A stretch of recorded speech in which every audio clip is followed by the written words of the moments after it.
hermanos y hermanas, mi nombre es Eduardo Dames y les hablo desde la República de Panamá. Para mí es una bendición estar aquí compartiendo con ustedes y dándole gracias también al programa El Rosario de las 11 por darme la oportunidad de compartir mi experiencia de fe, mi testimonio, todo lo que el Señor ha hecho en mi vida. Y bueno, no puedo empezar este programa si no comparto con ustedes un extracto de la palabra de Dios, que es el Salmo 100, en el versículo 5, que es un versículo que a mi vida ha impactado, un versículo que vivo cada día y dice así la palabra, pues bueno es Yahvé y eterno su amor, y para siempre es su misericordia. Y quiero partir a contarte mi experiencia, mi historia de fe, mi historia de salvación, partiendo de este salmo, porque no podemos vivir la vida sin saber que Dios es bueno y sobre todo sin experimentarlo, porque Dios es bueno y su amor es eterno, su misericordia es para siempre. Y en medio de todo lo que uno viva, en medio de tu situación que estés viviendo en este momento, quizás estás pasando por un proceso difícil de tu vida, quizás estás viviendo una situación de pecado que te cuesta de repente salir, te comento que Dios es bueno. Y a medida de que me vas a ir escuchando, van a haber momentos que te vas a impresionar, te vas a impactar, pero no olvides, Dios es bueno y para siempre es su misericordia. Como les decía, les hablo desde Panamá y bueno, tengo 50 años, tengo 3 hijos, estoy casado.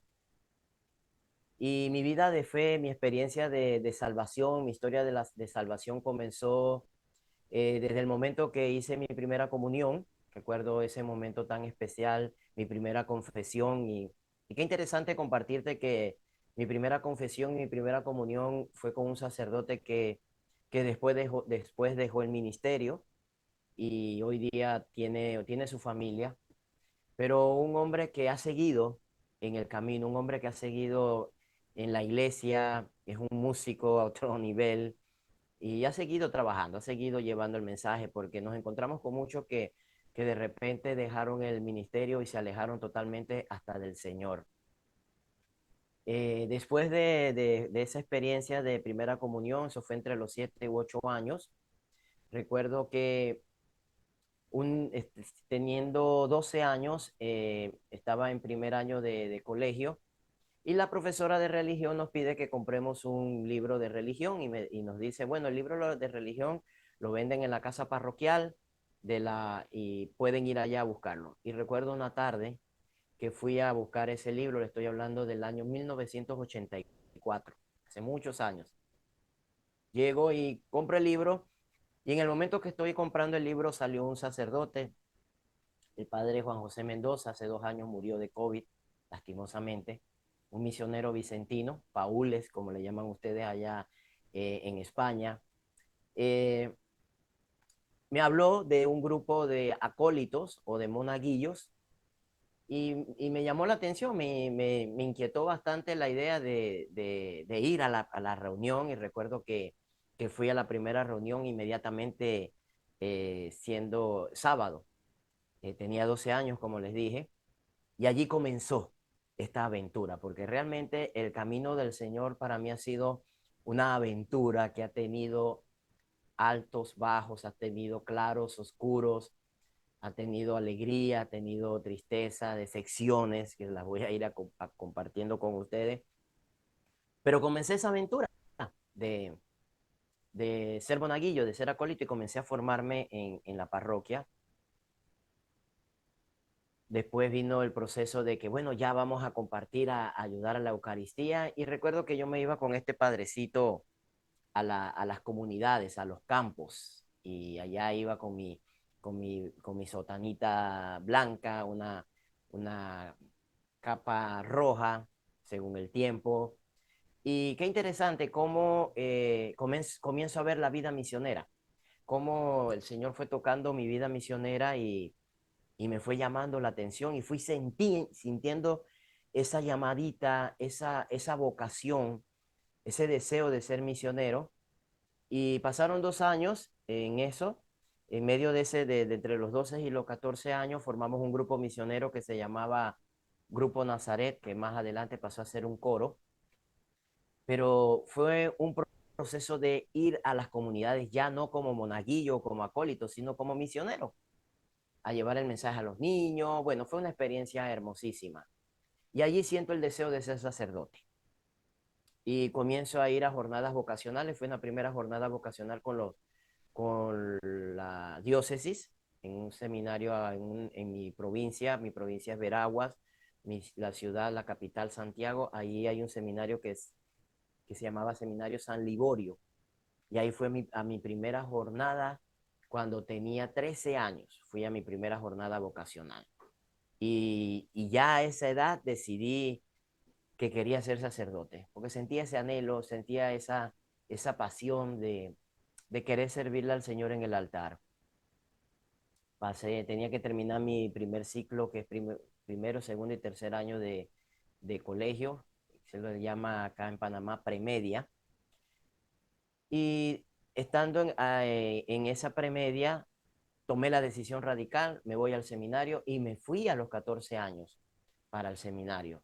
Entré a los 14 años, mis 15 años los cumplí dentro del seminario. Recuerdo que en ese tiempo el obispo era nuestro superior, Monseñor José Dimas Cedeño Delgado. Después pasó a ser arzobispo de Panamá, hoy es arzobispo emérito. Gracias a Dios todavía vive Monseñor. Y recuerdo que para mis 15 años Monseñor me cargó porque yo era chiquitico. Entonces Monseñor me cargó y celebró los 15 años. Fue tremendo, una experiencia bonita. Pero estaba la inquietud misionera, ese deseo de ser misionero, y como mi formación, mi encuentro, mis primeros pasos en el caminar de la iglesia fue con los padres vicentinos. eh, Decidí entrar a la congregación de la misión y hablé con Monseñor, y Monseñor me dijo que él esperaba eso, que yo fuera misionero porque había sido formado con los padres vicentinos, con los padres misioneros, y me fui a la congregación en el año 88, 89, por allí.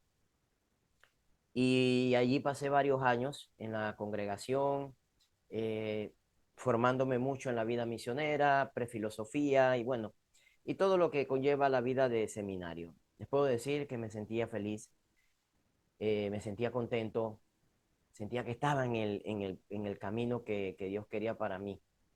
Pero sucedió algo en ese lapso en la congregación. No tuve una situación, sino que viví la experiencia de ver a un sacerdote que realmente afectó mi deseo de seguir formándome para sacerdote.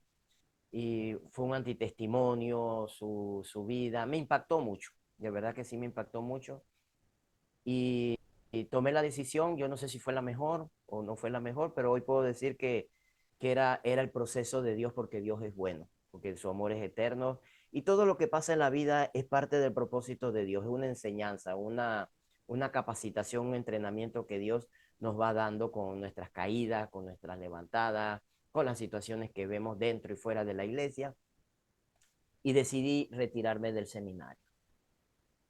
Cuando decidí retirarme del seminario, te puedo contar con mucha sinceridad, salí decepcionado de la iglesia. Decepción que, si podemos ver hoy día, las causas de esa decepción no han mejorado. Tú que me ves, tú sabes la situación que estamos viviendo como iglesia, cada día metiéndose tantas ideas erradas en la iglesia, tantos antitestimonios, tantas decisiones que se toman y que a la final afectan a las ovejas. Pero bueno, ese no es el tema ahorita. Entonces, yo salí tan decepcionado de la iglesia que salí siendo como un Saulo. Comencé a atacarla, comencé a atacar a los sacerdotes, a los que sabía que estaban viviendo una doble vida, a los que estaban viviendo una situación fuera de lo normal. Comencé a atacarlos y metiéndome en un mundo, que aquí ya voy entrando en otra etapa de mi vida, me fui metiendo en un mundo oscuro, porque soy de leer mucho, me fascinan mucho los temas trascendentales, Y me fui metiendo, leyendo, miren qué casualidad, una revista española, Año Cero, no sé si esa revista aún sigue, pero se hablaba mucho de lo paranormal, lo oculto y todas esas cosas. Y me fue interesando tanto ese tema, realmente, que me fui adentrando poquito a poquito en un mundo que fui terminando en brujería, fui terminando en hechicería, fui comenzando a practicar todo ese tipo de cosas. Paralelo a eso, yo seguía apoyando en la iglesia. Yo soy músico y yo seguía apoyando en los coros y ayudando, y hasta me iba a las misiones con la guitarra, acompañando a los misioneros, pero estaba en este mundo oscuro.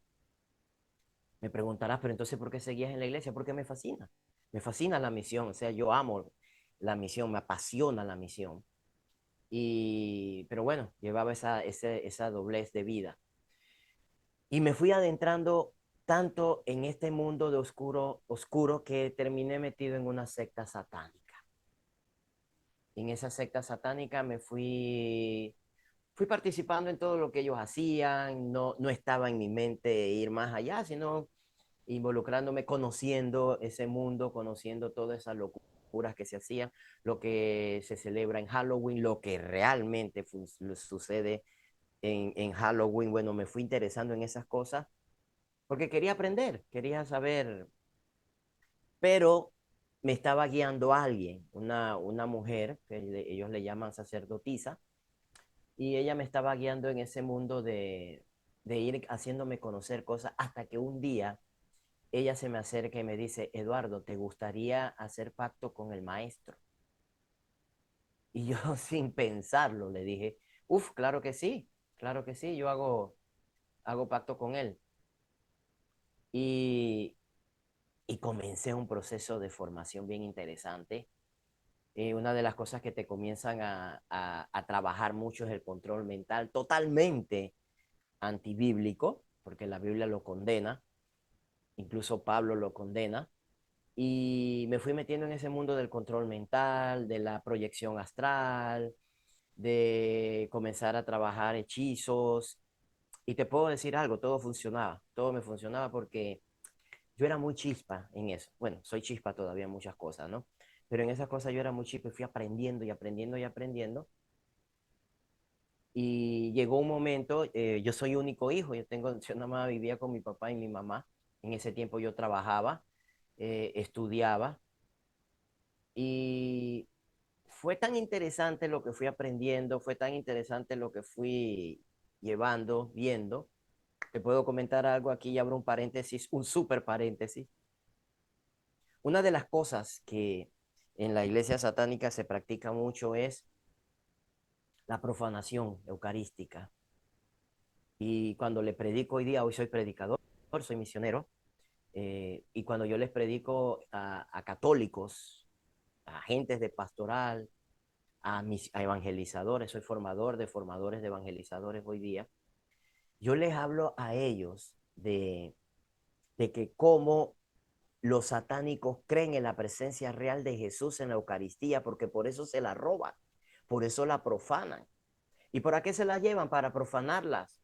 Se practican cuanta porquería y voy a profundizar en estos temas. Yo sé que muchos se van a escandalizar, pero es la realidad. Se las llevan para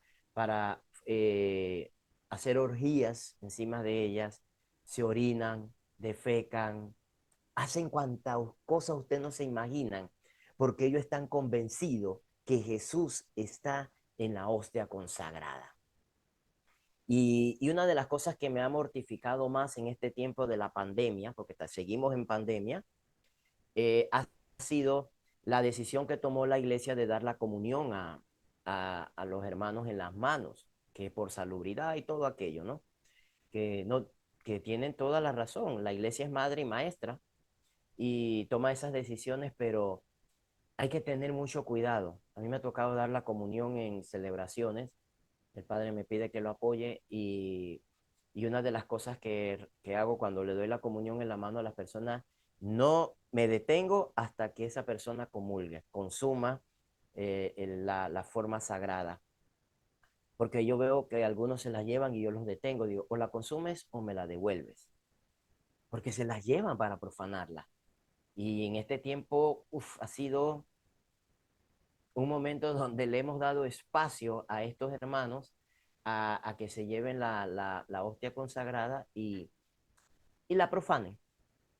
Diferentes razones, diferentes causas que evitando consecuencias y todo lo demás. Como te digo, la iglesia es mater et magistra y sabe lo que hace. Pero nosotros nos toca estar vigilantes, estar cuidadosos de lo que está pasando a nuestro alrededor. Bueno, ellos se llevan eso, ellos como para los días antes de Halloween, si usted revisa las noticias, hay mucha, y antes del Viernes Santo, en estos días se forma de nuevo esto, que se da muchas profanaciones. Y ellos tienen métodos para comulgar en ese tiempo antes de la pandemia, donde, por ejemplo, se ponían un plástico arriba de la boca, en el cielo de la boca, se lo pegaban y luego al comulgar, ¡pac!, pegaban la Eucaristía en ese plástico y luego lo sacaban y se la llevaban. Entonces se dan muchas cosas. El día de Halloween, por ejemplo, eh, hay una situación de que 9 meses antes una chica virgen, hija de uno de los que pertenece a la secta, tiene relaciones con el líder máximo de la secta en el área de hombres, porque la líder es una líder de la iglesia satánica. Y este hombre embaraza a esta virgen y ellos la cuidan por 9 meses. Para el día de Halloween, a la medianoche, le hacen una cesárea para sacarle el bebé a esta hermana, a esta joven virgen. Pero no es para que ese bebé siga viviendo, sino para sacrificarlo. Ese bebé lo abren y le ofrecen el corazón vivo a, al enemigo. No quiero mencionar su nombre, pero le ofrecen el corazón vivo de un bebé como una ofrenda a él. Estas son una de las pequeñas cosas que suceden el día de Halloween. Bueno, yo pasé por toda esa experiencia y aún así quería seguir adelante. Y bueno, y preparamos todo el proceso para hacer pacto con el diablo. Pero en medio de todo ese proceso hay otra situación, otra etapa de mi vida. Y dentro de esa etapa de mi vida sucede algo y es la razón por la cual hoy estoy compartiendo con ustedes mi historia de salvación. Porque hace unos días leí y vi el video del testimonio de nuestra hermana Alma, una hermana se practicó un aborto y su testimonio me impactó porque yo pasé por esa experiencia. Y yo le comenté a Alma, le escribí, creyendo de que nunca me iba a responder porque uno le escribe a personas en estos tipos de cuestiones y la gente nunca responde. Alma me respondió al instante y fue interesante el diálogo que comenzamos. Y yo le conté mi testimonio a ella sin saber, sin saber el propósito de Dios. Y el propósito de Dios es que estemos aquí para contártelo, para comentarte, porque quizás tú has pasado por esto en tu vida y no has sabido qué hacer o estás llevando esa carga. Bueno, yo practiqué un aborto. Hoy ese muchacho podría tener 28 años o esa niña pudiese tener 28 años. Pero bueno, yo maté a esa niña o a ese niño hace 28 años. Cuando yo tenía 18 años, yo tuve una situación en, con un testículo, tuve una atrofia testicular que era operable, pero lastimosamente el doctor no supo manejar el diagnóstico, no supo manejar Cuando te digo atrofiar es que me lo dañó. Yo me casé en el año 2002, mi primer matrimonio. Esto también es interesante. Yo me casé en el 2002 y cuando yo me casé en el 2002 me hice una prueba porque no podía mi esposa quedar embarazada y nos dimos cuenta en la prueba de que yo no podía tener hijos. Y la doctora me hizo una operación, aquí en Panamá, una de las grandes doctoras, menciono el nombre, la doctora Ingrid Persky, una doctora de mucha trayectoria, de mucha fama, y fui donde ella buscando ayuda para tener un hijo y ella me dijo que no podía tener hijos. Después de la operación me dijo, Eduardo, la verdad tú no puedes tener hijos. Eso sucedió en el 2000, de 2002 en adelante. Pero el momento cuando una novia que tenía queda embarazada y no sé, por miedo, por muchas situaciones, el escándalo, cosas que a veces uno como joven no sabe manejar y no tienes amigos o amigas que de verdad te ayuden, de verdad te guíen en el caminar del Señor. Todos pensaron en eso, yo también, ella también, y bueno, y practicamos el aborto. Ella casi se muere desangrada, pero gracias a Dios, Dios siempre es misericordioso, de verdad que sí. Por eso quise comenzar esto, que Dios, su amor es eterno y perdura su misericordia. Ella, como les dije, casi se muere, pero bueno, salimos de la situación, pero ya quedó esa herida, quedó esa cicatriz doliendo siempre.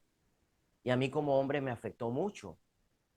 Y no me afectó en el momento que yo andaba en esa situación pues, del pecado, la locura, el mundanismo, el alcohol, porque también estaba involucrado en alcoholismo. Gracias a Dios no consumí drogas, pero llevaba una vida sexual desordenada, bueno, muchas cosas de jóvenes, ¿no? Te estoy hablando, tenía 20 y pico de años en esos tiempos. Y viene y cuando ya yo estoy en ese proceso de hacer pacto con el diablo, mi mamá y mi papá no sabían qué hacer con mi vida.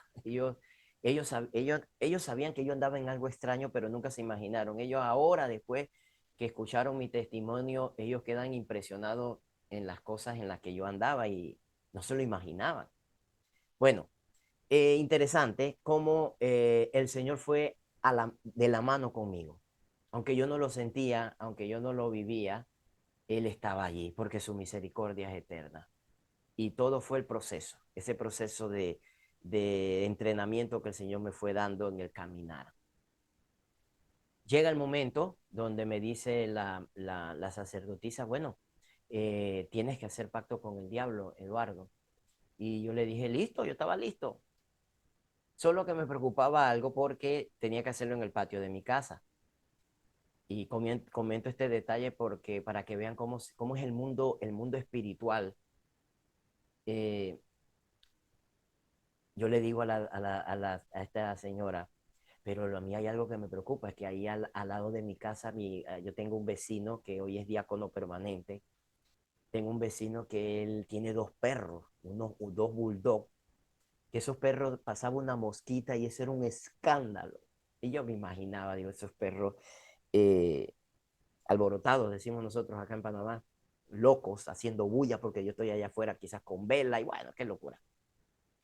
Y ella me dijo algo interesante, y me dice, Eduardo, cuando tú vas a hacer pacto con el maestro, todo a tu alrededor se va a detener. Así que tú no te preocupes por eso. Y yo dije, wow, interesante. Oiga, y yo dije, vamos a darle. Y llegó el momento, hace 25 años. Hoy este año estoy de bodas de plata. Y qué bendición, qué diosidencia estar compartiendo con ustedes en el marco de mis 25 años de donde Jesús, el Señor, me rescata. Y preparé todo, tuve que prepararme, como les decía, hice hechizos, entierros en cementerios, ustedes no tienen idea, yo me iba a cementerios que quedaban lejos del pueblo a medianoche, debajo de lluvia, de agua fuerte, a cavar tumbas, a practicar hechizos y todos resultaban. Me aproveché de mujeres en el hechizo. Hubo un hechizo que le tiré a un amigo que me traicionó y uno de los hechizos más fuertes era que tenía que practicar, lo practiqué contra él. Pero imagínense, aún a pesar de esto, yo, yo fui a deshacer el hechizo. Yo saqué el hechizo, hice todo lo posible para deshacerlo porque había algo dentro de mí que todavía estaba eso, ¿no? Todavía todos tenemos una luz divina adentro de nosotros. Por más oscuridad que tú puedas estar viviendo en este momento, Dios está en tu corazón. Y ahí estaba, como esos el angelito y el diablito. Eso es real, pero eso no está así físicamente, tangible. Eso está dentro de uno. Porque somos criaturas de Dios, venimos de Dios. Independientemente que el enemigo te quiera molestar y te va a meter zancadilla y va a estar allí, somos criaturas de Dios y si somos criaturas de Dios, Dios va a estar allí. Y Dios estaba conmigo. Y estaba eso, no lo hagas, Eduardo, ¿qué estás haciendo? Y bueno, no lo hice. Deshice el hechizo. Fue todo un proceso deshacerme de él. Bueno, me preparé, como les decía hace un rato, el control mental, toda esa locura, y, y llegó el momento. Eso fue en agosto del año 1998. Fue jueves, amanecer viernes, porque martes y viernes son los días fuertes para el tema de lo que es brujería y todo lo que tenga que ver con el mundo de oscuridad. Porque te digo algo, sí hay un mundo de oscuridad, sí hay hechicería, maleficio, si hay obsesión diabólica, si hay posesiones, si hay infestaciones, si existe. Porque quizás que tú me estás mirando en este momento dirás, no, tú estás hablando locura, sí existe. Sino gran parte de los milagros de Jesús en los evangelios fueron luchas contra el mal, fueron luchas contra el enemigo. Es más, el enemigo era tan terrible y tan astuto que quiso tentar a Jesús, quiso que el Hijo de Dios cayera.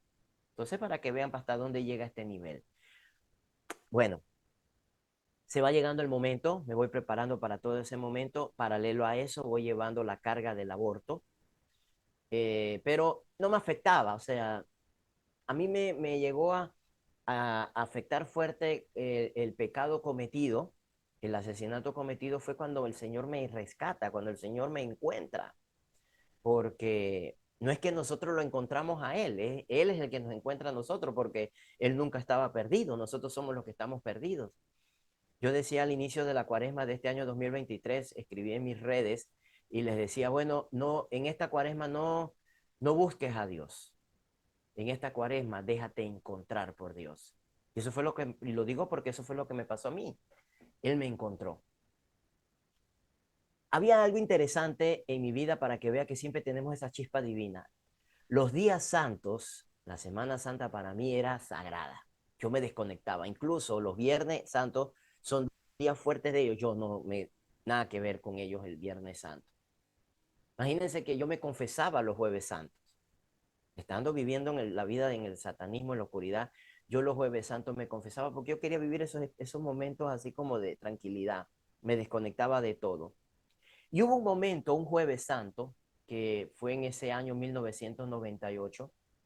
Recuerdo que como era mi costumbre, me confesaba ese jueves santo en la tarde.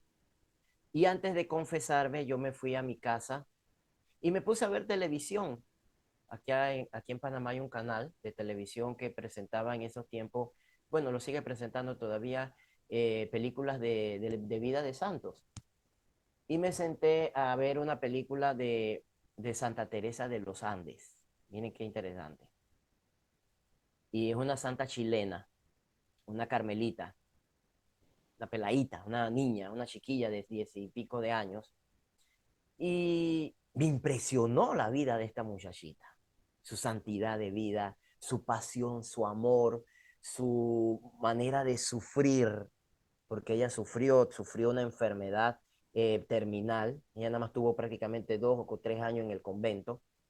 Y, y su vida me impresionó y me cuestionó. O sea, a partir del Jueves Santo del año 1998, yo seguí caminando en el mundo satánico, porque imagínense, estamos hablando de marzo, abril a agosto, a hacer pacto con el diablo, pero esa santa me tocó, su vida me tocó mucho, me impactó y comencé a reflexionar mucho lo que yo estaba haciendo. Fue comenzar ese proceso de regreso a casa. Fue comenzar ese proceso como el muchacho aquel que se fue de la casa de su padre, que habla el Evangelio de Lucas y que dice entrando en sí, o sea, meditó, reflexionó, se dijo, yo no nací para esto. Bueno, la vida de esta muchacha me llevó a meditar sobre esto. Por eso yo amo esta muchacha, yo amo esta santa. Uno de mis anhelos es ir a visitar Chile para conocer el lugar donde ella está, allá en los Andes chilenos. Todavía estamos celebrando los 100 años de su vida. Los 100 años, y uno 30 años, no, los 100 años en julio, creo que son 30 años de canonización por el Papa Juan Pablo II cuando la canonizó. Entonces, la vida de esta niña me impresionó y me hizo reflexionar muchas cosas y ya yo seguía participando, pero ya comencé a ver las cosas de manera diferente, ya comencé a ver el pecado, comencé a ver que esto me estaba haciendo daño, pero la oferta de hacer pacto con el enemigo fue tentadora. Es como lo que le pasó a Eva en el Génesis, en el capítulo 3. Adán y Eva vivían en el paraíso y ellos tuvieron siempre el árbol de la vida allí. Ellos lo veían todos los días, quizá era el árbol más lindo que había y ellos se acostaban debajo del árbol a conversar. Me imagino a Adán y Eva conversando, hablando del paraíso. Oye, viste esto y viste aquel animalito, viste aquel pajarito, o a expresarse su amor, porque ellos tuvieron que haberse enamorado, tuvieron un proceso de enamoramiento y quizás lo hacían debajo del árbol de la vida. Pero algo interesante, tuvieron siempre el árbol de la vida y hasta que la serpiente les habla a Eva del árbol de la vida, es que ella comienza a verlo de manera diferente. Comienza a verlo apetitoso, comienza a verlo agradable, dice la palabra en el Génesis. Entonces, ¿cómo el enemigo te hace ver algo de manera diferente que quizás veías todos los días? Y eso me pasó a mí. Cuando a mí me ofrecen me dan la oferta de hacer pacto, para mí fue tentador porque llegan los intereses personales. Como le dijo Adán, perdón, la serpiente a Eva, ¿no? Lo que pasa es que no van a morir, es que van a ser como dioses. Ahí estuvo la tentación. El pecado no fue la desobediencia, el pecado fue que le ofrecieron ser como dioses, le ofrecieron poder, le ofrecieron prestigio, le ofrecieron fama. Y eso nos pasa en nuestra vida familiar, en nuestra vida pastoral, en nuestra vida laboral, profesional, donde vemos la oportunidad de tener un rango, un prestigio, no nos importa lo demás. Eso me pasó a mí. ¿Qué pasó cuando me ofrecieron eso? Vi poder. Y Teresa de los Andes la saqué de circulación porque no me convenía Teresa de los Andes. Comencé a hacer caso omiso a su testimonio. Ahorita no me conviene seguir viendo vida de ella y nada de eso, ni leer, porque comencé a leer sobre su vida también. Bueno, y llegó el momento en el año 1998, jueves amanecer viernes, eran las 11:30 de la noche, y yo me preparé, ya yo estaba convencido de que los Bulldogs se iban a dormir, no sé qué iba a pasar con los Bulldogs, pero yo creía lo que iba a pasar. Paralelo a eso, hay algo interesante en esto. Así como nosotros nos reunimos para adorar a Dios, así como nosotros nos reunimos para interceder por un hermano o una hermana, ellos también se reúnen y ellos se reunieron también esa noche para interceder, para orar y todo lo demás, para que yo hiciera el pacto. Llegaron las 11, eran las 11 de la noche, ya yo estaba vestidito, bañadito, me senté a la orilla de mi cama y allí me quedé esperando el momento. Cuando iban a ser las 11:30 de la noche, algo pasó. Yo en la cabecera de mi cama tengo, en la cama de mis papás, porque esa cama todavía está y todavía está el crucifijo. Hay un crucifijo allí y lo he dejado en la cama de mi papá y mi mamá porque es allí donde fue mi experiencia. Nunca se ha movido ese crucifijo conmigo. He vivido en otros lugares después de allí, en muchos lugares, pero el crucifijo y la cama están allí permanentes. Y ese crucifijo me lo regaló un sacerdote amigo, el padre Rafael Moncada, también vicentino. Y hubo alguien que hizo que yo mirara así de repente hacia la cabecera de mi cama y mirara el crucifijo. Y yo agarré el crucifijo. Yo no oraba, yo no, nada, pero sí iba a misa, a cantar y todo lo demás, pero era hacer show, a tocar guitarra, bueno, hacer farándula, porque como pasa hoy día en la iglesia, muchos ministerios de música son farándula. Y así era mi vida también, pura farándula dentro de la música cristiana. Yo recuerdo que yo agarré el crucifijo así como agarro este celular y yo me lo puse en el pecho y te cuento algo, me dormí. yo no tenía sueño, yo estaba ansioso por lo que venía. Me dormí, me fui así me recliné ahí mismo así sentado en el borde de mi cama y me dormí así. Y al día siguiente, viernes, cuando desperté ya era de día y no te sé decir si me desperté asustado, pero me desperté con paz. Una paz que no había sentido en mi vida desde hacía más de 10, 15 años quizás. Una paz que había perdido desde el momento que comencé a atacar a la iglesia, una paz que había perdido en el momento que comencé a alcoholizarme, comencé a ir a fiestas, a amanecer en la calle, una paz que perdí cuando comencé a atacar a los sacerdotes, una paz que perdí cuando comencé a practicar brujería, hechicería y todas estas cosas. Esa paz la había perdido. Bueno, esa noche, ese sueño fue para mí reparador y me dio la paz que yo necesitaba, una paz que necesité porque lo que venía era poder fuerte. Bueno, me levanté en la mañana y allí en esa mañana yo tomé la decisión, no sigo más con esto. Me alejé, comencé a alejarme de este mundo, pero hay algo interesante en este mundo que, mírenlo, es más real el mundo espiritual que el mundo físico. Este mundo de tangible, de carne, es comparado al mundo espiritual, no es nada. El mundo espiritual es real.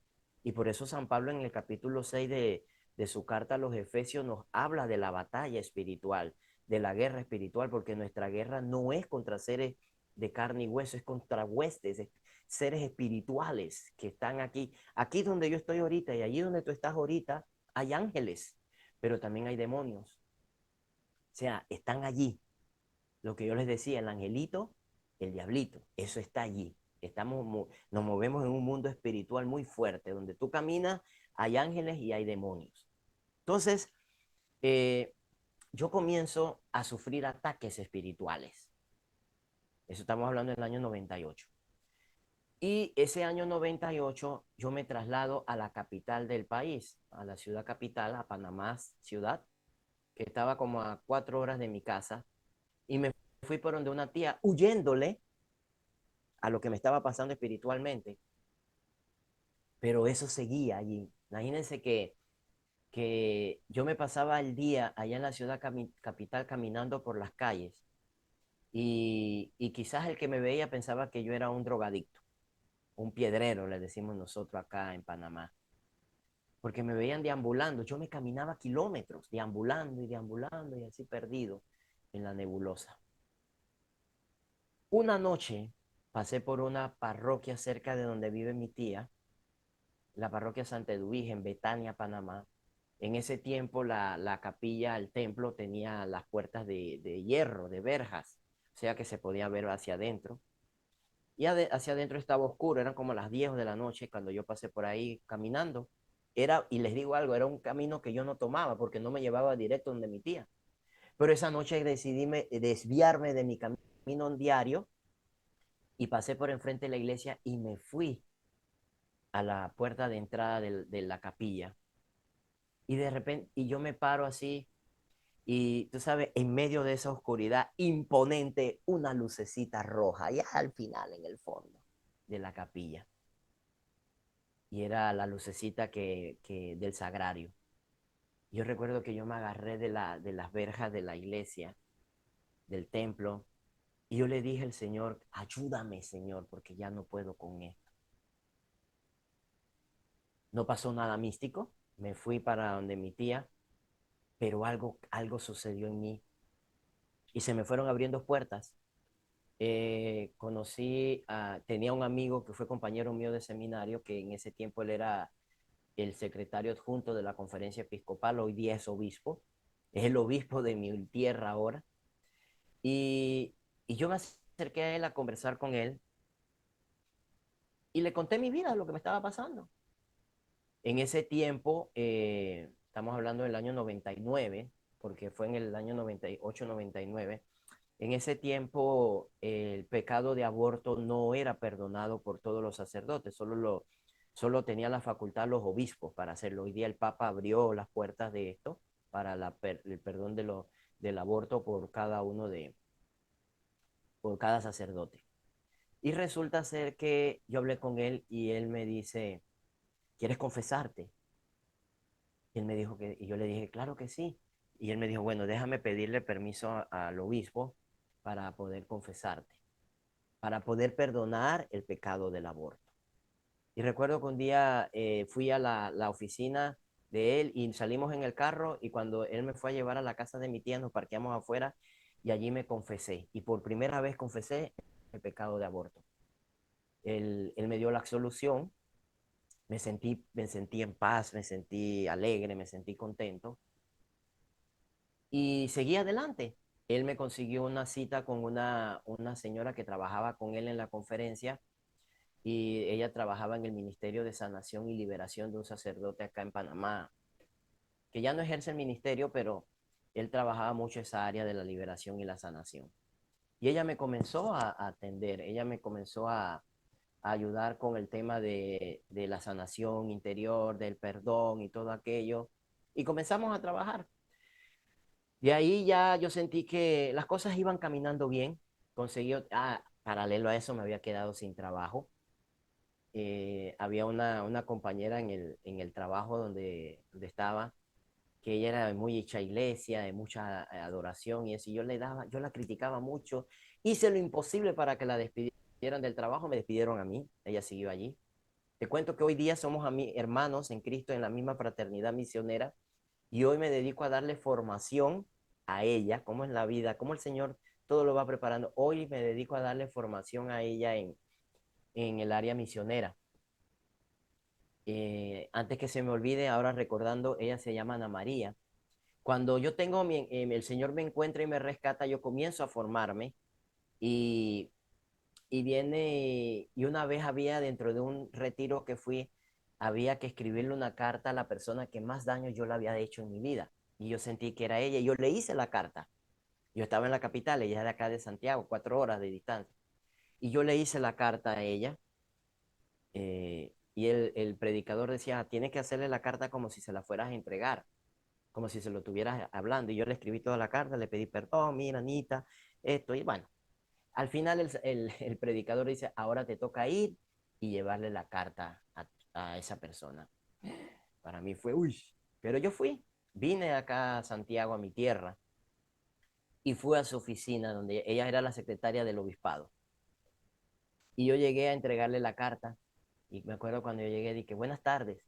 Ella dice, buenas tardes, pero yo estaba de espalda y cuando ella mira así, Eduardo, y me dice, Eduardito, y corrió y me abrazó y me decía, qué bueno verte, Eduardito, que gracias a Dios me enteré cómo el Señor ha tocado tu vida, me enteré lo que estás haciendo, que estás predicando, que estás evangelizando, qué rico, Eduardito. Y yo fue a pedirle perdón, perdón. Y yo digo, Anita, yo vengo aquí para entregarte una carta. Y entonces creo que ella me dijo que se la leyera y yo se la leí, bueno, ahí nos abrazamos, lloramos y todo lo demás. Y ella me dijo que no tenía nada que perdonarme. Bueno, cuando terminó todo este momento, me da risa y me dice Anita, oye Eduardo, oye Eduardito, ¿sabes que tengo un retiro el próximo fin de semana y me gustaría que tú vinieras a predicarlo para misioneros? Yo le dije, dale Anita, yo vengo. Bueno, me preparé en la semana para ir de nuevo, venir acá a Santiago a predicar el retiro. Y miren qué interesante, hermanos, que eran como las 12 de la noche de sábado, amanecer domingo. Yo prediqué sobre la palabra de Hechos 16, cuando Pablo y Silas estaban en la cárcel.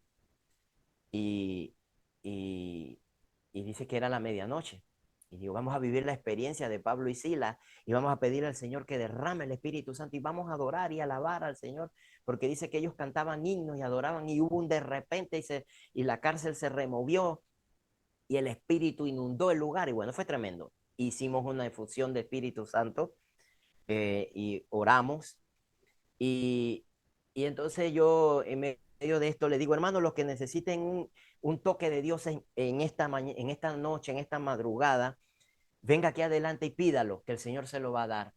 Entonces se levantó ella, la persona que más daño yo le había hecho, oiga esto, se levanta ella y me dice, Eduardito, el lunes me van a hacer en medio de la oración, el lunes me van a hacer una biopsia, porque me encontraron un quiste en el seno.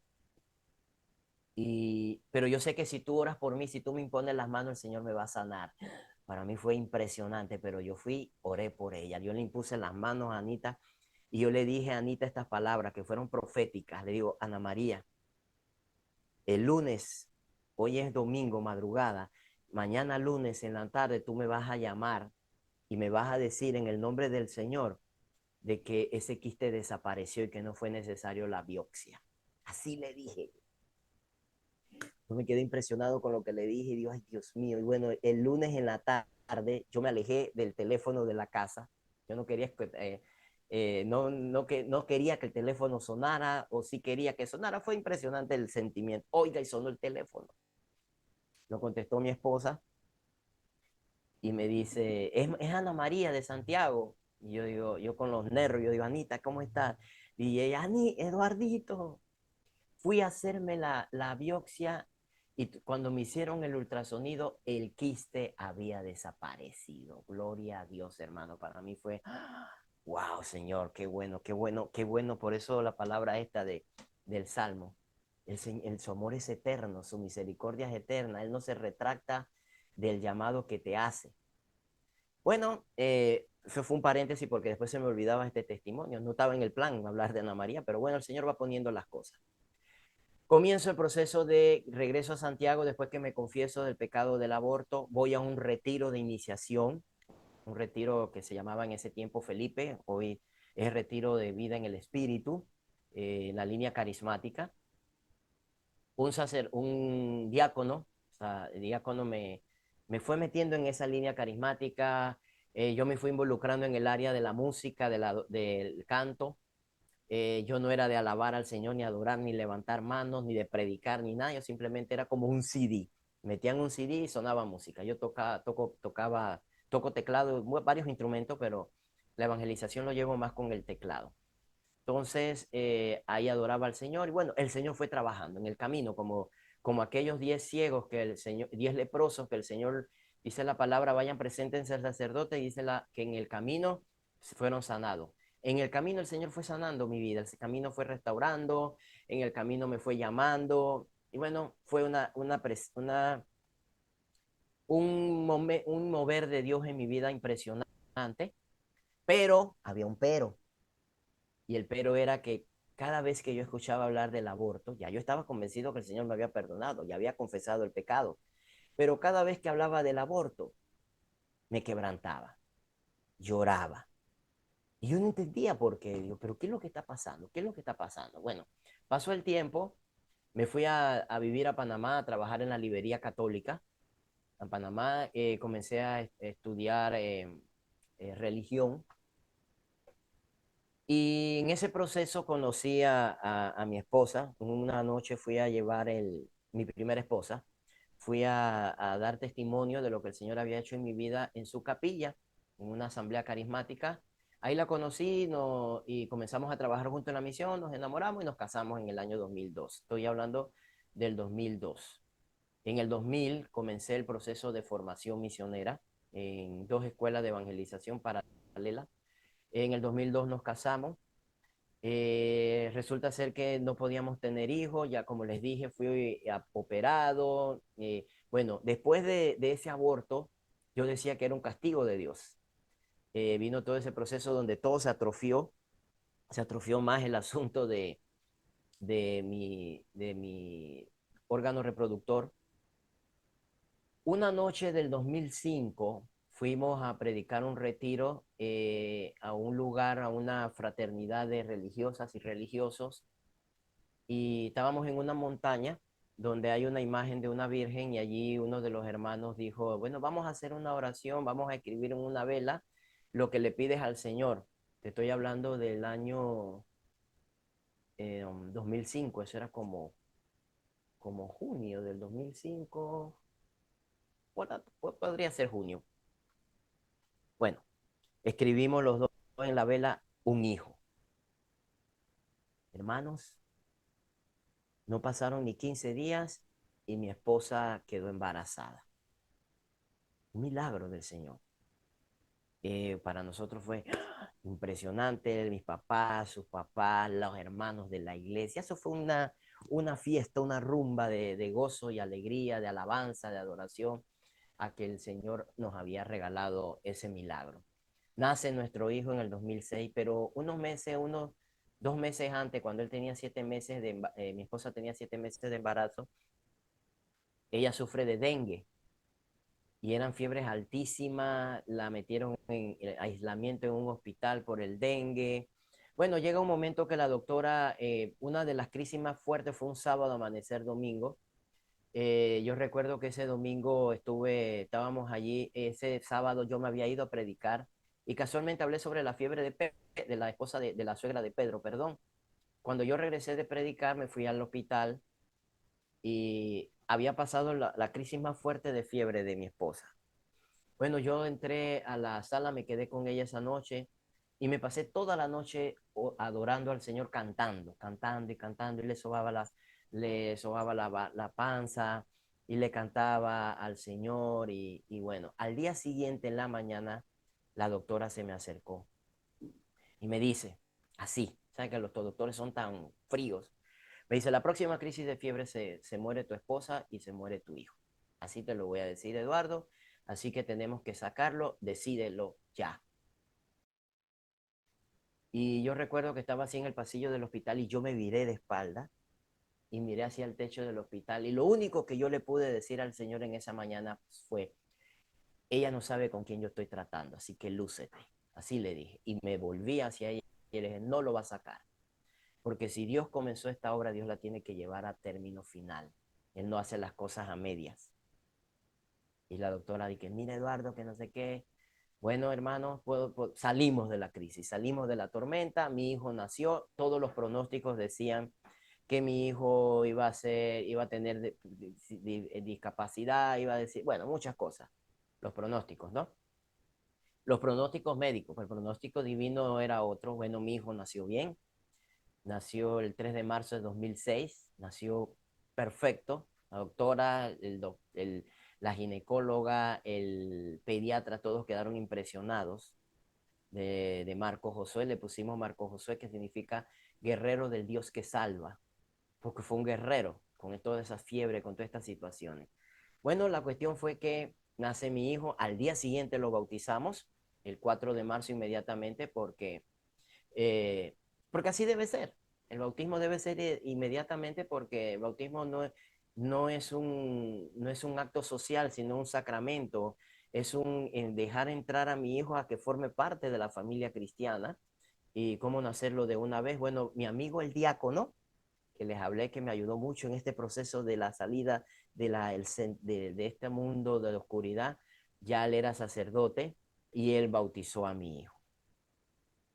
Bueno, pasó el tiempo, eh, comenzamos las predicaciones, las evangelizaciones, he tenido la oportunidad de ir a evangelizar a Estados Unidos, a formar evangelizadores a Estados Unidos, México, Honduras, El Salvador, Costa Rica, aquí en Panamá. Eh, ha sido interesante la vida que el Señor me ha regalado. Hace como 5, 6, 8 años por allí hubo una situación en el matrimonio donde fue irremediable, tuvo que tomar la decisión de separarnos, pero Dios permaneció siendo bueno. Eh, Cosas que pasan en una relación, nos separamos, pero sufrí una situación muy difícil donde la iglesia me marginó, mis amigos sacerdotes, mis amigos hermanos de comunidad, de iglesia, parroquia, movimiento, me marginaron porque lastimosamente la gente siempre mira una parte y no somos capaces de escuchar las dos partes. No para juzgar, porque nosotros no tenemos que juzgar con una o con dos partes, no, no estamos llamados a juzgar, el único que puede juzgar es el Señor. Y sentí la marginación y me fui a otra iglesia.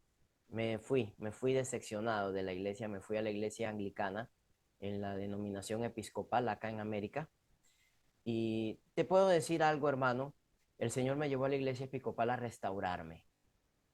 El Señor me llevó a la iglesia episcopal a sanarme, a, a transformar mi vida. Le agradezco mucho a la iglesia episcopal porque Dios la usó. Fue una casa de, de como de sanación para mí.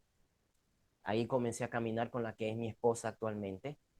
Tenemos dos niñas y hay otro detalle allí en esto de las dos niñas. Pero en este proceso, alguien me habla de que yo tenía que perdonarme el aborto, porque era algo que no me había perdonado. Por eso era que no salía de esa crisis y tuve que hacer una oración de perdón, de perdonarme. Yo tuve que bautizar y ponerle nombre a mi hijo o a mi hija. Y, y cuando yo escuché y leí el testimonio de Alma, que es el que me tiene aquí, como yo te dije hace un tiempo, hace unos minutos atrás, eso fue lo que me impactó, que vivimos la misma experiencia. O sea, tenemos, nada más que ella es mujer y yo soy hombre, pero es lo mismo que hemos vivido en el tema del aborto. Me perdoné el aborto. Hoy puedo hablar del aborto. Es más, he tenido la oportunidad de ayudar a personas, a jóvenes. Yo fui profesor 2 años en un colegio que le pedí al Señor que me diera la oportunidad y, y fui profesor 2 años en un colegio y en una clase de religión les hablé sobre el aborto partiendo del profeta Isaías, donde dice que aunque una madre olvide el hijo de sus entrañas, yo no me olvidaré de ti. Entonces, partiendo de allí, hablé del aborto y le hablaba a los jóvenes y les decía, si tú has pasado por esa experiencia, Dios te ama, Dios te perdona, Dios tiene misericordia, pero también perdónate tú. Cuando yo terminé de hablar, de compartir la clase, se quedó conmigo una joven llorando de quinto año, te estoy hablando de una joven de 17 años. Y ella me contó que ella había abortado, que su mamá había pagado $400 por abortar. ¿Por qué abortó? Por evitar el escándalo, el desprestigio familiar y bueno, tantas cosas que hoy día se dan en el mundo por el tema del aborto. Y a partir de allí su vida cambió. Simplemente ella necesitaba sacar ese dolor que tenía. Ella necesitaba que alguien la escuchara y no encontraba en alguien. La atendían los psicólogos, la atendían las hermanas que estaban dirigiendo el colegio, porque es un colegio católico, y nadie daba con la situación hasta que la palabra hizo el efecto en ella. La palabra hizo que ella reconociera su pecado y lo confesó, no como de manera sacramental, pero me lo confesó a mí. Y a partir de allí, sus notas mejoraron, su comportamiento mejoró, sus actitudes, sus relaciones mejoraron. Y fue tremendo. A partir de ahí, de ese momento, ella me dice, papá. Entonces, para que veamos cómo el mundo hoy necesita ser encontrado por el Señor. Tenemos que estar a la expectativa porque Dios está hablando, Dios está visitando, está visitando nuestras vidas.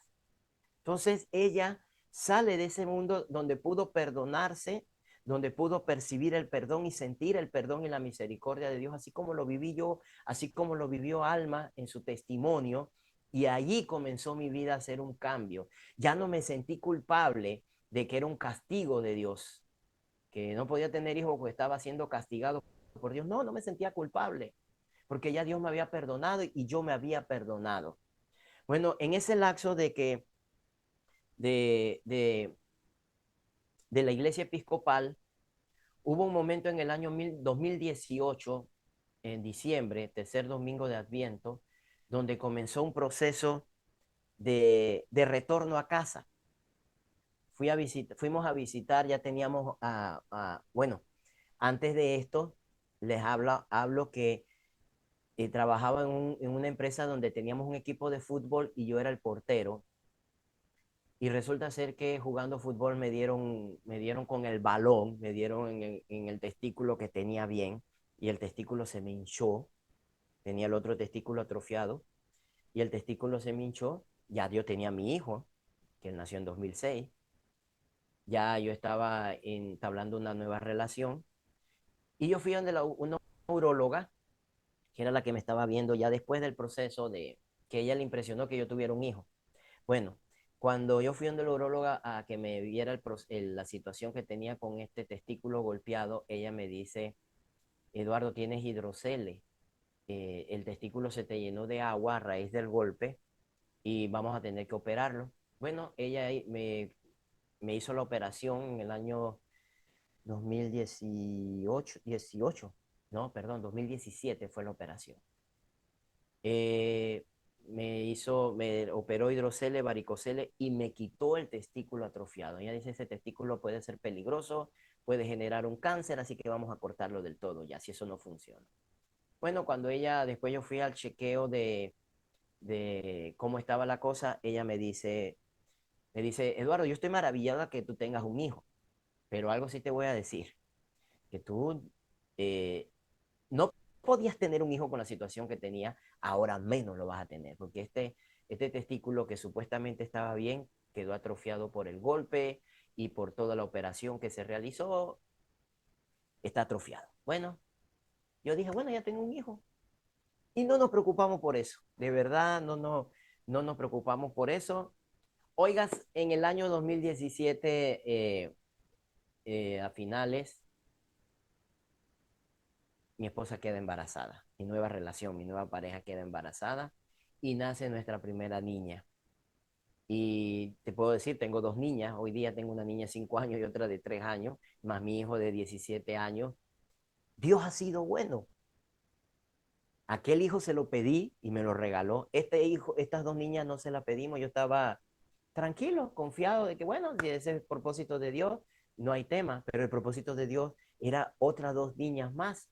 Imagínense que he tenido que hacerme la vasectomía porque yo le digo al Señor, Señor, voy a hacerme la vasectomía porque tú estás muy espléndido regalándome hijos, así que no estamos para tantos hijos hoy día. Y bueno, eh, en el año 2018, 2019 venía el Papa Francisco a Panamá, el 2018 en el tercer domingo de Adviento fui a la misa de la Iglesia Episcopal porque la Iglesia Episcopal celebra los sacramentos, la Eucaristía, celebra los tiempos que celebramos los católicos romanos. Y, pero ese tercer domingo de Adviento, que es el domingo del gozo, la alegría, ese día para mí no fue ni gozo ni alegría en la misa. Hubo algo fuerte que me hizo así como, ¿en dónde estás, Eduardo? Una cosa así. Yo me salí antes de la bendición, mi esposa se quedó con mi hija adentro de la iglesia y cuando mi esposa sale y se mete al carro me dice, ¿qué te pasó? Yo no sé qué me pasó, no sé. Oiga, y yo le dije a mi esposa, vamos a visitar, nosotros vivíamos alquilado en una casa, vamos a visitar a la señora Mercedes. Tengo ganas de visitarla, ella vive en las faldas del volcán cerca donde yo vivo, el volcán Barú. Ahora yo vivo en una provincia que estamos a casi 8 horas de la capital. Y nos fuimos a las faldas del volcán. Cuando llegamos, ella es delegada de la palabra, ella es católica, ella sabía que yo no era católico. Y llegamos y nos estacionamos y, ay, Eduardo, ¿cómo estás, hermanito? Ay, ¿cómo está, señora Mercedes? Y me dice doña Mercedes, ay, aquí les tengo almuerzo, vamos para que comamos. Oiga, de repente la señora Mercedes me dice, hermanito, ahora a las 2 de la tarde tenemos la posada. ¿Y qué tal si nos acompaña a la posada? Yo cargaba mi guitarra, siempre cargo mi guitarra. Yo siempre cargo una guitarra y una Biblia en mi carro porque hay que estar presto para la evangelización. Me dice la señora, le digo yo, bueno, dele, vamos a participar. Pero yo le dije algo, dígame, ¿y dónde va a ser la posada? En la capilla. Yo tenía años que no entraba en una capilla católica. Y había algo allí como que me decía, anda solo, anda solo a la capilla. Y yo le pedí las llaves, ¿usted tiene las llaves de la capilla? Sí. Y yo le dije a mi esposa, quédate aquí que yo voy a ir a la capilla un momentito. Y me fui a la capilla. Cuando yo abro la puerta de la capilla tenía un candado, abro así la puerta. Una voz adentro de mí que me decía, es hora de regresar a casa. ¿Y sabe cuál fue mi respuesta? No voy a regresar a esta casa. Esta casa que me dio la espalda, esta casa que me marginó, que me condenó, que me crucificó, que me sepultó sin saber la verdad o la realidad de lo que estaba pasando, porque nadie sabe la situación que viven las personas, solo los que la viven, hermano. La verdad solo la sabemos, la sabe Dios y yo. Y hay gente que comienza a hacer la historia, a hacer la novela turca y condenamos y juzgamos y señalamos y donde quizás nada de eso era así. Entonces yo todo eso se lo reclamé al Señor y no voy a regresar a casa. Bueno, comenzó la posada, cantamos, hicieron la posada, yo solamente canté y listo, terminó la posada y nos fuimos.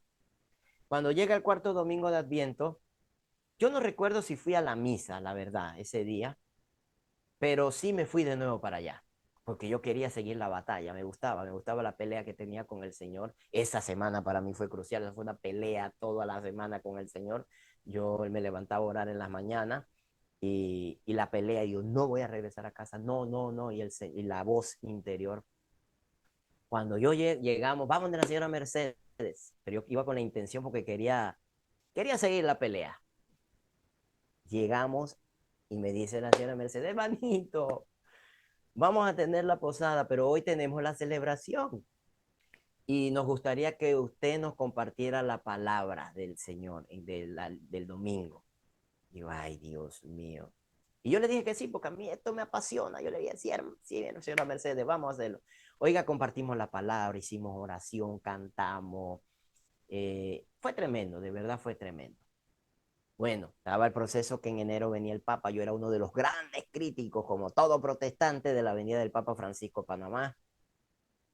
Eh, en ese momento llegaron los peregrinos, los que venían de de todos los países, y todas las comunidades recibieron peregrinos.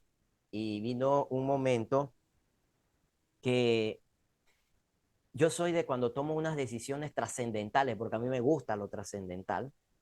Es que uno tiene que trascender, y como dice la antropología de la vocación cristiana, tú tienes que trascender para adentro, y tiene que ser una trascendencia teocéntrica, donde Dios sea el centro. Hay gente que cree que trascender es para arriba, no, se trasciende para adentro para después subir. Entonces, eh, para tomar esas decisiones de trascendencia, yo siempre me voy al lado de un río. No sé qué tiene el río, pero me inspira, me da tranquilidad, el agua viva, el oír la corriente. Que te puedo decir que hoy día vivo al lado de un río, qué rico. Y yo le dije a mi esposa, necesito hablar contigo y vamos al río. Es un río que existe, que hay ahí, que pasa por un pueblo aquí cerca de nosotros. Yo vivía cerca de ese pueblo, era el pueblo vecino. Ya no vivimos a otro lado más lejos, pero vivo al lado de un río igual. Y ella me dijo, dale, está bien. Yo creí que ella no sabía la guerra, la batalla que yo tenía con el Señor, pero ella lo sabía, pero nunca me preguntó nada, no me preguntaba nada, ¿qué te pasa? Nada, nada. Hasta el momento cuando nos sentamos al lado del río y ella me dice, y se me queda mirando, yo no sabía cómo decírselo. Y yo le dije, mira, y ella se me queda mirando y me dice, nosotros nos decimos Moni. Me dice, Moni, si tenemos que volver a la iglesia católica, volvemos. Y yo nada más simplemente la abracé y dije, vamos a volver. Y regresamos a la iglesia. Pero estaba en ese proceso de a dónde regresar. Bueno, llegaron los peregrinos y todo lo demás. Me llama una hermana, pues, no había dado el paso final. Digo, ok, vamos a regresar, pero había que dar un paso final. Me llama una hermana de amiga de esta, la señora Mercedes, donde íbamos siempre, que vivía todavía más, que vive más arriba del volcán. O sea, la doña Mercedes vive acá, ella vivía por acá arriba del volcán, un lugar frío, hermosísimo. Y ella me chatea. Me dice, hermano, mañana, el domingo, era el día de semana, el domingo se van los peregrinos y nos gustaría que usted fuera el que nos celebrara la palabra de Dios, o sea, nos hiciera la celebración litúrgica. Yo le dije, ella me dice, ya nos consultamos con el padre y el padre dio el permiso. Yo, este padre no sabe ni quién soy yo, este padre no sabe mi historia, no sabe que yo soy todavía episcopal, esta hermana tampoco. ¿Y sabe qué, hermano? Yo le dije, vamos para allá. El evangelio de la boda de Caná. Prediqué ese día, me sentía, podríamos haber que como quizás como 25 personas en la capilla, una capillita metida ya, una capillita que no tenía paredes, una capillita muy sencilla, y prediqué como si ahí hubiese estado en el, no sé, en el Vaticano, en la Plaza de San Pedro, así. Yo me sentía predicando a miles y miles de personas. Me sentí parte de la familia, me sentí parte de la iglesia. Sentí ese día que había regresado a la casa. Y de allí comencé ese proceso de buscar dónde. Comencé a buscar en los sacerdotes, dije, si cuando tenía 12 años entré a través de los padres vicentinos, debo buscar los padres vicentinos. Y aquí en esta provincia, aquí donde estoy ahorita es una parroquia vicentina, y le dije al Señor, voy allá. Y hablé con el padre me dijo, bienvenido, te necesitamos. Y comenzó todo este proceso del 2020 para acá. Vino la pandemia no me detuvo. Yo salía a evangelizar, me reunía con la gente, me gusta ir donde los sacerdotes no pueden ir. Mis Semanas Santas son en comunidades donde no va el sacerdote, allá me encierro con ellos a compartir todos los días santos. Hoy día tengo una pequeña comunidad misionera aquí en esta diócesis. Formamos parte de una fraternidad laical misionera, Medalla Milagrosa de Espiritualidad Vicentina. Y, y aquí estamos. Voy para un año de estar sin trabajo remunerado, pero el Señor ha sido bueno porque su misericordia es eterna. Su misericordia es para siempre, su amor es eterno. Y aquí estamos, seguimos adelante, seguimos entre altas y bajas, como les dije al inicio, entre claros, oscuros. Dios ha sido bueno. Dios no se retracta. Y ese es el mensaje que yo te quiero dar. No sé por qué situación tú puedas estar pasando en este momento de pecado, de oscuridad, de soledad, pero Dios está contigo. Simplemente déjate encontrar por el Señor. Déjate amar por el Señor. Ayer predicaba un retiro sobre la pasión del Señor y profundicé en la vida de Pedro y profundizamos por qué Pedro negó a Jesús. ¿Sabe por qué Pedro negó a Jesús? Porque Pedro se esforzó tanto en amar al Señor y no se dejó amar por él. Simplemente no experimentó su amor. Y esa fue la experiencia de Juan. Juan sí experimentó su amor y por eso llegó hasta la cruz. Entonces, la invitación para ti en este momento que me escuchas, no sé qué hora es ahorita que tú me estás viendo, pero en este momento donde tú estás, Dios está allí contigo, porque su amor es eterno, porque su amor es misericordioso, porque Él te perdona todos tus pecados, Él te limpia, te sana, te libera, Él no te juzga, no te señala, no te cuestiona, no te pregunta. Quizás en este momento tú quieras volver a casa como el hijo pródigo, el hijo que se fue diciéndole al padre, Señor, perdóname, mira y él simplemente él te va a llenar de besos, va a hacer fiesta, te va a vestir con un traje nuevo, te va a poner un anillo en el dedo, te va a calzar los pies. Ese es el Dios que me rescató a mí. Ese es el Dios que me perdonó. Ese es el Dios que me liberó. Si tú me preguntas hoy, hermano y hermana, que me estás viendo o leyendo, tú me preguntas, Eduardo, ¿tú eres feliz? Yo te voy a decir, no, no, yo no soy feliz, yo soy pleno. Porque eso es lo que dice la palabra en Juan 10:10. Yo he venido para que tengan vida y la tengan en abundancia, la tengan en plenitud. Entonces, a ese es tu llamado. Tú no naciste para estar condenándote ni para que te condenen. Tú no naciste para que te juzguen ni para que te estén juzgando. Tú naciste para vivir la plenitud de su amor y su misericordia. Entonces, abre tu corazón al Señor en este momento. Y yo te invito y oro al Señor en este momento para que toque tu corazón allí donde estás. Él lo está diciendo en la palabra. Mi amor es eterno.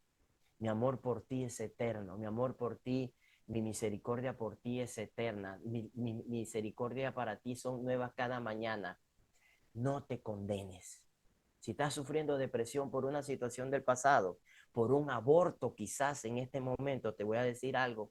Dios en este momento te abraza y te perdona porque lo hizo conmigo. Y si lo hizo conmigo, hermano, ¿cómo no lo va a hacer contigo si tú también eres un hijo y una hija amada por Dios?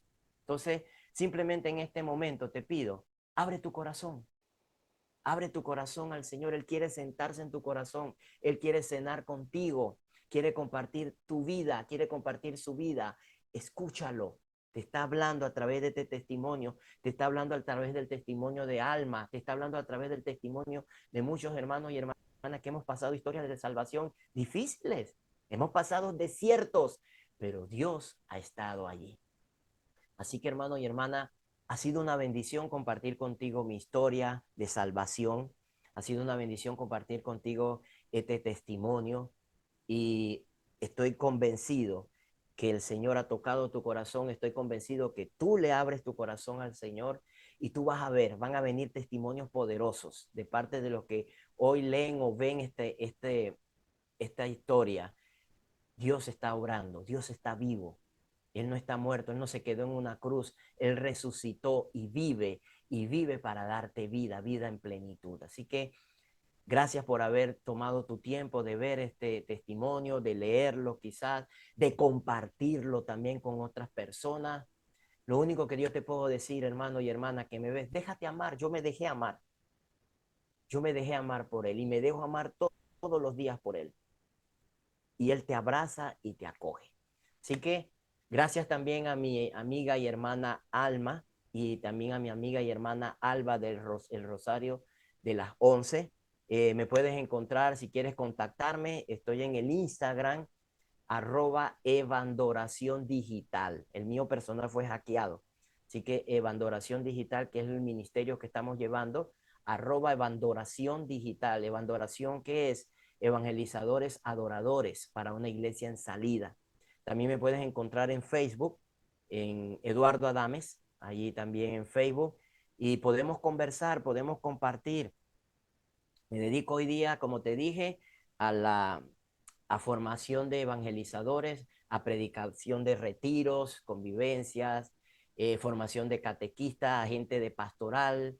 Le sirvo al Señor con pasión, le sirvo al Señor con amor, le sirvo al Señor con ganas, con deseo de que otros tengan la experiencia que yo he tenido con Él, que otros se dejen encontrar, que le permitan a Él, al Señor, que los encuentre en el camino, que los recoja como ese samaritano, para apacentarte, para cuidarte, para sanarte, para amarte, para abrazarte. ¿Tu respuesta cuál es? Deja que lo haga.